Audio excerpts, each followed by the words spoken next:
नमस्कार मित्रों, मैं संदीप चंचल चंचल की चहक में आपका हार्दिक स्वागत एवं अभिनंदन करता हूं।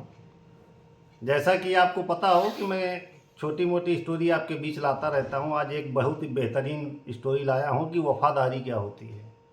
इतिहास में वफादारी आपने चंद्रबरदाई से देखी होगी और अभी रिसेंट में आपने वफादारी देखी होगी बाहुबली के कटप्पा से, कि वफादार कितने वफादार होते हैं। इसी तरीके आज हम आपको एक वफादारी की कहानी सुनाते हैं, ध्यान से सुनिएगा। एक बहुत बड़ा ऑफिस था, वहाँ पे बहुत लोग काम करते थे। उसका अगर ऑफिस है तो उनका एक बॉस भी होगा। उनका एक बॉस था और बॉस का एक बहुत ही खास व्यक्ति था उस ऑफिस में, जो कि बॉस के ऑफिस का तो काम करता ही था, घर के भी सारे कार्य वो करता रहता था। जैसे उनके बच्चे को स्कूल छोड़ना, बच्चे का एडमिशन कराना, कोई दिक्कत हो गई घर में सब्जी पहुंचाना, राशन भरवाना, सारे काम देखता था। तो टाइम टाइम पे उसका इंक्रीमेंट भी होता था और उसको बॉस की नज़रों में उठा भी था बहुत ऊंचे तक।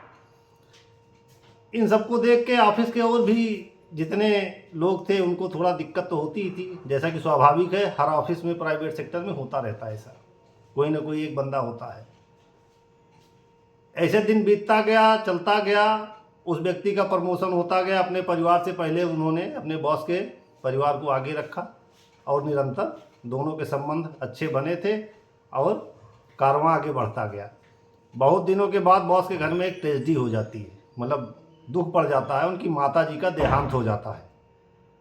अब जब देहांत हो गया तो उस दिन जो लोग जाते नहीं थे, जो 9 से 6 कार्यालय में काम करते थे ऑफिस में, वो लोग भी पहुंच गए। लेकिन वो व्यक्ति जो उनके हर छोटे से काम को करने के लिए तत्पर रहता था, आज वो व्यक्ति नदारद था, दिखाई नहीं दे रहा था। ट्विस्ट यहीं पे आ गया।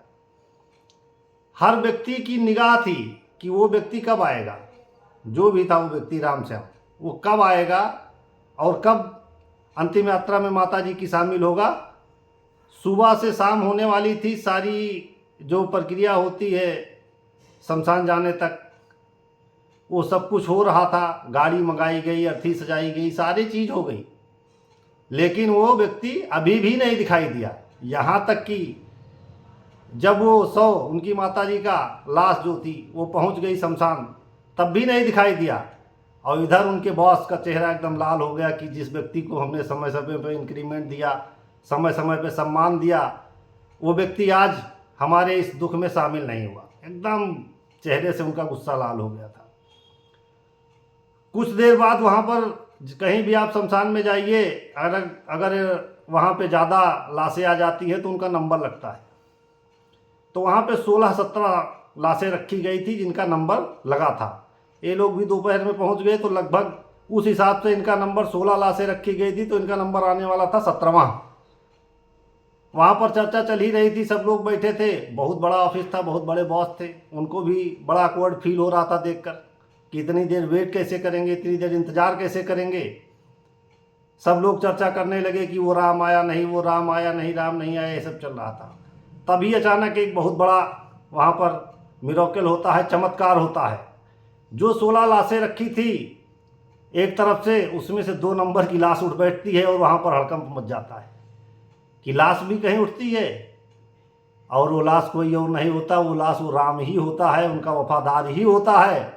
और उठकर वो बोलता है कि बॉस, आपको चिंता करने की ज़रूरत नहीं है, हम तो कफन ओढ़े लेटे हुए थे, लेकिन जब हमको पता लगा कि आप आ गए हैं माता जी की लाश लेकर, तो मुझे उठना पड़ा ये बताने के लिए कि जब मैं सवेरे आप लोग घर पे थे, सबसे पहले मैं दौड़ कर यहाँ आया और हमने देखा कि यहाँ पर लाइन लगती है, तो इसलिए मैं लाश बनकर लेट गया था, ताकि आप जब माता जी की लाश को लेकर आएँ तो आपको समय न लगे और आपका समय न व्यर्थ हो, आपको परेशान न होना पड़े।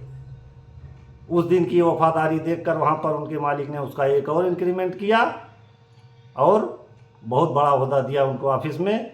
तो इस प्रकार की वफादारी होती है। इस प्रकार की अगर एम्प्लाई आपको मिल जाएं तो आपका कार्य बहुत आगे जा सकता है। इस तरीके का वफादार दोस्त, इस तरीके का वफादार साथी हर व्यक्ति को संभव नहीं होता है। तो हम आप लोगों से यही कहेंगे कि कहीं भी आप लोग रहिए, वफादारी से काम करिए और हर व्यक्ति के प्रति वफादार रहिए, अपने रिश्ते के प्रति वफादार रहिए। चैनल को सब्सक्राइब करिए, लाइक करिए, शेयर करिए। अगर कहानी अच्छी लगी हो तो कमेंट बॉक्स में अपनी राय दीजिए। धन्यवाद।